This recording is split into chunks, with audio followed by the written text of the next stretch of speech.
Hi everyone, welcome to this video. This is Aarti Mishra. आज हम बात करेंगे कि यूपीएससी की तैयारी क्यों है गरीबी और बेरोजगारी और इससे कैसे निकलें। इसके क्या सॉल्यूशंस हैं, आपको क्या करना चाहिए अगर आप इस ट्रैप में फंस चुके हो। यूपीएससी की तैयारी में सबसे बड़ी प्रॉब्लम ये है कि कितना टाइम आपको इन्वेस्ट करना चाहिए ये आप समझ ही नहीं पाते। और 2-3 साल जब निकल जाते हैं उसके बाद रियलाइजेशन होता है कि चीजें कितनी टफ हैं। तो आपको एक रियलिटी समझनी है कि यहाँ कंफर्ट जोन यूपीएससी की तैयारी को रियल में करना और ऐसा आपको लगना कि आप तैयारी कर रहे हो, इनमें बहुत डिफरेंस है। एक तो चीज होती है कि सच में रियल में पढ़ाई हो रही है, मेहनत हो रही है और आप उसमें लगे हुए हो और रियलिटी में किसी चीज का वेट कर रहे हो। और दूसरी चीज होती है कि आप पढ़ाई कर नहीं रहे जिस लेवल की करनी चाहिए और फिर आप एक सपना सजा के बैठे हुए हो और जब वो रियलिटी आपको हिट करती है, लाइफ जब लाइफ हैपेंस, तब आपके जो ड्रीम्स हैं वो शैटर होते हैं और उसमें आपको बहुत सारी प्रॉब्लम्स आती हैं। इसमें अनएम्प्लॉयमेंट और पॉवर्टी का इशू बहुत बढ़ता जा रहा है। इसको समझना है कि ये क्या है। देखिए, यूपीएससी तैयारी के लिए ज्यादातर एस्पिरेंट्स जो हैं वो मिडिल क्लास से आते हैं। ठीक है, middle class, lower middle class family के ये जो स्टूडेंट्स हैं वो होते हैं। अब इनका कहना है कि भई तैयारी में हमने जो है बहुत खर्चा कर दिया, ठीक है? 2 लाख रुपए की तो फीस दे दी हमने कोचिंग में, फिर रहना, खाना-पीना, आना-जाना ये सारे खर्चे हैं और उसके बाद हमने 2-3 साल भी लगा दिए। फिर तो अल्टीमेटली हमें कुछ तो मिलना चाहिए ना, आई डिज़र्व समथिंग। लेकिन इन रियलिटी आप समझो कि इसे डिज़र्विंग होना नहीं कहते। इन इंडिया रियलिटी की जो समझ है वो यूपीएससी, सीएससी एस्पिरेंट्स को सबसे कम है। वो बहुत दूर रहते हैं, वो सपनों की दुनिया में अलग ही जीते रहते हैं और बहुत टाइम बाद उनको रियलाइजेशन होता है। इसका रीजन क्या है कि ज्यादातर लोग जो यूपीएससी के प्रिपरेशन में आते हैं, उनकी स्टडी का बैकग्राउंड क्या रहता है, उन्हें पता है कि इसमें इस चीज की तैयारी में ज्यादातर तो सबसे पहली बात मैथमेटिक्स का बहुत कम रोल होता है। तो बहुत लोग जिनकी मैथमेटिक्स वीक होती है वो इसको चूज कर लेते हैं। दूसरा, उनको ये लगता है कि किसी और चीज की तैयारी में लाखों खर्चे होंगे, बट इसमें यूपीएससी कोचिंग की फीस काफी कंपैरेटिवली कम होती है। क्योंकि अगर आप कोई भी और चीज की तैयारी करो, जैसे कि मैंने आपको बताया था, एग्जाम्पल्स दिए थे, डॉक्टर, इंजीनियर, लॉयर, कुछ भी अगर आप करते हो तो आपको कम से कम 20-25 लाख रुपए की फीस भरनी पड़ती है।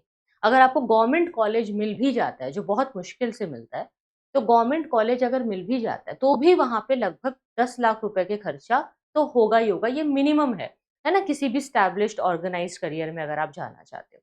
तो भाई पहले तो हम जो है 20 लाख रुपए बचाने की कोशिश करते हैं। दूसरा, हम जो है 4-5 साल की मेहनत और पढ़ाई भी नहीं कर सकते, क्योंकि 5 साल तो लगेंगे ही लगेंगे, कोई भी एस्टैब्लिश्ड ऑर्गेनाइज्ड सेक्टर में अगर आपको जाना है। और अगर मान लो एमबीए भी करते हैं, तो एमबीए भी फिर जो है 20-25 लाख की होती है। अगर अच्छे कॉलेज से ना करो तो एमबीए का भी कोई फ़ायदा तो है नहीं, है ना? वरना एमबीए ही कर लेते। तो फिर वो भी नहीं कर पाते लोग। तो अल्टीमेटली क्या होता है कि जो एक पुअर फैमिली से आता है एक बच्चा, या कोई ऐसा स्टूडेंट जो मिडिल क्लास फैमिली से है जिसके पास 20-25 लाख रुपए की फीस देने का पैसा नहीं था या एजुकेशन लोन लेने की सुविधा नहीं थी, वो यूपीएससी को चूज़ कर लेता है क्योंकि ये उसको एक कम्फर्ट ज़ोन देता है। लेकिन आप अगर अपनी आँखें बंद कर लेते हो, तो इसका मतलब ये नहीं है कि पूरी दुनिया में अंधेरा है। ठीक है? वो आपने अपनी आँखें बंद की है, तो आज वो आई ओपनिंग वीडियो बनाना ये बहुत ज़रूरी था मेरे लिए। देखो, मुझे पता है कि इसके बाद कई लोग परेशान हो जाएँगे, आपको बुरा लग सकता है, ये अनसब्सक्राइब कर सकते हैं लोग, हेट कर सकते हैं, बट देखो मेरा काम है आपको यहाँ इस पॉइंट पे अवेयर करना, बिकॉज़ ये बहुत हाई टाइम है, जहाँ आपको कोई कोचिंग इंडस्ट्री से आकर के ये बातें नहीं बताएगा और आपको समझना पड़ेगा खुद से कि आप क्या कर रहे हो अपनी लाइफ़ में इन रियलिटी। तो पहले तो आप ना यूपीएससी की टेस्ट सीरीज दे करके देखो। अगर आप ये क्लेम करते हो कि भई आप बहुत अच्छे हो पढ़ने में और सचमुच में आप डिज़र्विंग हो, तो यूपीएससी की टेस्ट सीरीज दे के देखो, क्या आपके 80% मार्क्स आ रहे हैं? ठीक है? आप प्रीवियस ईयर क्वेश्चन सॉल्व करके देखो, जो आपने चेक ना किए हों, ठीक है? देखे हुए क्वेश्चन सॉल्व नहीं करने, जिसका आंसर पहले से पता है वो सब नहीं, कुछ नया, ठीक है? और क्या आप 80% सॉल्व कर पा रहे हो, तो फिर तो आपकी पढ़ाई बहुत अच्छी चल रही है और आप एग्ज़ाम क्रैक कर लोगे। फिर तो ठीक है कि अगर आप इस रेस में लगे हुए हो। लेकिन अगर आप टेस्ट सीरीज़ देते हो और स्कोर आपका आता है 30%, ठीक है? स्कोर आपका आता है 40%, और कई लोग तो टेस्ट सीरीज देते ही नहीं है, वो कहते हैं कि नहीं हम पहले पढ़ तो लें अच्छे से, उसके बाद हम टेस्ट सीरीज देंगे। एग्जाम तो दूर की बात है, वो टेस्ट सीरीज तक नहीं देते। वो यही सोचते रहते हैं कि नहीं जब तैयारी हो जाएगी, जब पढ़ लेंगे, सिलेबस हो जाएगा ना तब देंगे। तो सिलेबस तो कभी होता नहीं है यूपीएससी का। तो जब सिलेबस कभी यूपीएससी का खत्म होगा नहीं, तो वो टेस्ट सीरीज कभी देंगे नहीं, प्रैक्टिस कभी करेंगे नहीं, और उनको रियलिटी कभी पता ही नहीं चलेगी, तो वो तैयारी करते रहेंगे और एग्जाम क्रैक होगा ही नहीं फिर ऐसे। तो आप ना थोड़ा-सा सच्चाई में जीना शुरू करो। अगर सचमुच में आपको यूपीएससी में सफलता चाहिए, तो टेस्ट सीरीज़ एक बहुत अच्छा तरीका है खुद को चेक करने का और रियलिटी चेक देने का। 2-3 साल के अंदर ही या तो आप पार हो जाओगे, एग्ज़ाम क्रैक होगा, या फिर आप इस ट्रैप से तो निकल ही जाओगे कम से कम। और समझो कि आप ये जो कहते हो ना कि भई हमने इतने घंटे पढ़ाई की और फिर भी हमें कुछ नहीं मिला, हमने इतना पैसा खर्च किया, आपसे 10 गुना ज़्यादा पैसा खर्च कर रहे हैं लोग। इंडस्ट्रीज़ दूसरी जाकर के देखो, किसी भी और दूसरे प्रोफ़ेशन को अचीव करने के लिए जो तैयारियाँ हो रही हैं, जो एग्ज़ाम्स मैंने आपको बताए हैं, उसमें बहुत पैसा खर्चा हो रहा है और उसमें बहुत ज़्यादा टाइम लग रहा है। वहाँ पे भी तैयारी जो है 5 साल का तो कॉलेज ही होता है, चाहे वो लॉ का हो, चाहे वो एमबीबीएस का हो, चाहे वो कोई और डिग्री लेने के लिए हो, और उसके बाद भी फिर ट्रेनिंग होती है और तब जाकर के एक एस्टैब्लिश नौकरी लग रही है, ठीक है? उसमें भी अलग तरीके के स्ट्रगल्स और प्रॉब्लम्स हैं। तो आपको ये समझना पड़ेगा कि आप जो कर रहे हो, पहली बात तो कोई अलग नहीं है दुनिया से, बाकी सारे स्टूडेंट्स भी कर रहे हैं, हर फील्ड में पढ़ाई करनी ही पड़ती है और बिना पेन के कोई गेन नहीं होता। अगर आप पढ़ाई करोगे नहीं, अगर आप मेहनत करोगे नहीं, अपना टाइम डेडिकेट नहीं करोगे, पैसा भी नहीं लगाओगे, टाइम भी नहीं लगाओगे, मेहनत भी नहीं लगाओगे और ऐसे ही मिल जाएगी पोस्ट, ऐसे ही सर्विस में चले जाएँगे, तो ऐसा होता नहीं है, ठीक है? ऐसा नहीं है। और कभी किसी को इतनी ईज़िली कुछ नहीं मिला आज तक। तो फिर ये एक प्रॉब्लम वाली बात है। दूसरा, इस ट्रैप में इसीलिए लोग फँसे रहते हैं, उन्हें लगता है कि भई अगर हम यूपीएससी की तैयारी करेंगे तो हमें मिलेगी बहुत रिस्पेक्ट और बहुत सिक्योरिटी, हम सेटल हो जाएँगे। तो रियलिटी ये है कि आप कभी कोई सेटल नहीं होते। पहली बात तो इस तैयारी में ही आप बहुत अनसेटल हो चुके होते हो क्योंकि आप कुछ और तो करते नहीं, फिर आप तैयारी में ही अपने कई सारे साल बिता देते हो और वेस्ट कर देते हो।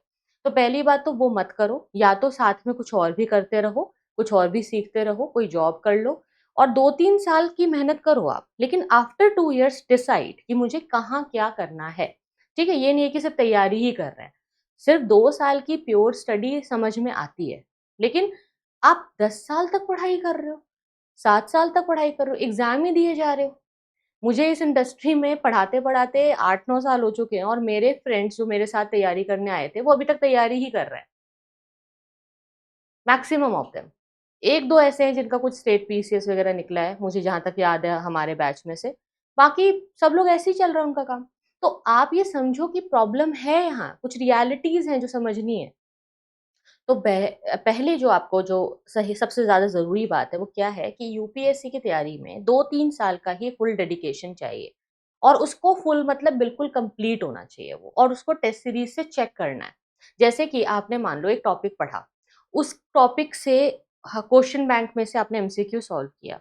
आप बिना देखे अगर मेंस का आंसर लिख पाते हो टॉपिक पढ़ने के बाद या क्वेश्चन सॉल्व करते हो और 80% आपका सॉल्व हो जाता है, तो फिर आप एक सही ट्रैक पर हैं। आप टेस्ट सीरीज़ दीजिए, हर संडे आपका टेस्ट होगा। आप चेक करो कि क्या मेरे टेस्ट सीरीज़ में मार्क्स आ रहे हैं। अगर आ रहे हैं, अच्छे मार्क्स आ रहे हैं, आप इम्प्रूव कर रहे हो, आपके 60-70% कम से कम आते हैं, ठीक है? 60 टू 70% आ रहे हैं, तब तो आप सेफ हो। तब आप ये सोचो कि हाँ, मैं इस तैयारी के लिए बना हूँ, ये फ़ील्ड मेरी है, मैं इसमें सक्सेस ले सकता हूँ या ले सकती हूँ। पर अगर आपके 30% मार्क्स नहीं आते, 40% मार्क्स भी टेस्ट सीरीज़ में नहीं आ रहे, आप पढ़ते हो और उस टॉपिक का एमसीक्यू जब सॉल्व करते हो, तो आपके 50% गलत हो जाते हैं, 50% भी सही नहीं कर पा रहे आप। एमसीक्यू के क्वेश्चन बैंक में आपका 50% गलत हो जाता है। तो फिर समझो कि ये चीज़ के लिए मेरा ब्रेन नहीं बना हुआ, मैं इसमें आगे बहुत ज़्यादा अच्छा नहीं कर पाऊँगा और बहुत मेहनत करने, बहुत सीखने के बाद, बहुत प्रैक्टिस के बाद अगर मैं किसी लेवल पर पहुँचूँगा भी तो कितना पहुँच जाऊँगा। देखो, 1 साल में अगर आप 40% ला रहे थे और by the end of 1 year और 2 इयर्स अगर आप 50 टू 60% लाने लग गए हो, तो ये कोई बहुत मेजर इम्प्रूवमेंट नहीं है, क्योंकि इतने से एग्ज़ाम क्रैक हो नहीं रहा, राइट? एमसीक्यू की मैं बात कर रही हूँ। अगर टेस्ट सीरीज़ में आप 60 टू 70% ला पाते हो, तो वहाँ पे आप एक सेफ साइड में हो। लेकिन ये सेफ साइड बहुत सारे मैक्सिमम स्टूडेंट्स की नहीं है और वो टेस्ट सीरीज़ बिना दिए ही ये डिसाइड कर लेते हैं कि उन्हें इस एग्ज़ाम की प्रिपरेशन को कंटिन्यू करते जाना है, साल दर साल, साल दर साल वो करते रहते हैं। तो ऐसी गलती आप मत करो। दूसरा, एक ऑर्गेनाइज्ड सेक्टर चूज़ करो, एक अच्छा प्रोफ़ेशन चूज़ करो और कोशिश करो उसमें घुसने की, उसमें आगे बढ़ने की, और बाकी किसी भी चीज़ से काफ़ी सस्ती है यूपीएससी, सीएसई की प्रिपरेशन, इसीलिए इसमें कॉम्पिटिशन ज़्यादा है। एक छोटा-सा बिज़नेस भी आज अगर इंडिया में किसी को स्टार्ट करना है, सबसे छोटा मिनिमम 5 लाख रुपीज़ चाहिए, कि जहाँ पे आप इज़्ज़त से बैठ कर के प्रॉपरली एक छोटा-सा स्टॉल, एक छोटी-सी दुकान लगा सको।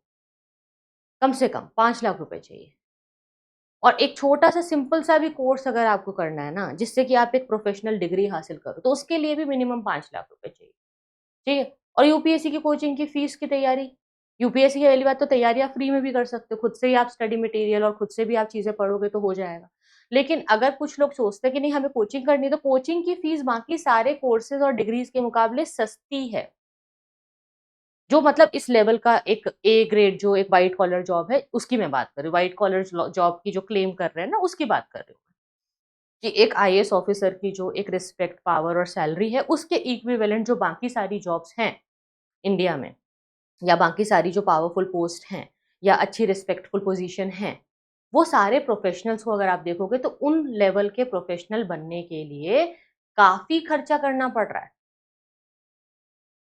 और उसके बाद भी उसमें एक अलग लेवल ऑफ स्ट्रगल है, उसमें ज़्यादा टाइम लगता है, लेकिन उसमें ये होता है कि 5 साल की पढ़ाई होती है और 4-5 साल का स्ट्रगल है, जो में एक ग्रोथ वाला स्ट्रगल है, उसमें भी हर साल थोड़ा-थोड़ा, थोड़ा-थोड़ा स्टिपेंड बढ़ता ही रहता है। लेकिन आफ्टर 10 इयर्स एस्टैब्लिश्ड हो जाता है कोई। बट यूपीएससी की तैयारी में तो आफ्टर 10 इयर्स आप कोई एस्टैब्लिश ही नहीं हुए।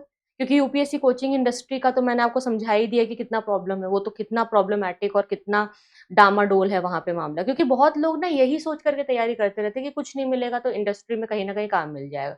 बट वो आसान नहीं है, ठीक है? इस चीज़ को समझो और अब मुझे कमेंट्स में बताओ कि कितने ऐसे लोग हैं जो इस बात से एग्री करते हैं कि इन रियलिटी आपको इस इंडस्ट्री में कोई भी तरीके से प्रोफेशनली अगर आप देखो तो वाइबल ऑप्शंस नहीं मिल रहे हैं। और अगर वाइबल ऑप्शन मिलते हैं तो उसमें सैलरी बहुत अच्छी नहीं है। मिलने को तो नौकरी मिल जाती है but the salary is not satisfying. If you agree मुझे बताना। और अगर आपको ये बात समझ में आ रही है, अगर आप चाहते हो कि इस वीडियो का अगला पार्ट भी आए और डिटेल में अगर आप जानना चाहते हो और इससे निकलने के और तरीके और सॉल्यूशंस आप चाहते हो, तो कमेंट करो, सपोर्ट करो और बताओ कि अगला वीडियो किस टॉपिक पे आप चाहेंगे। Thank you so much for watching. See you then, take care, bye bye.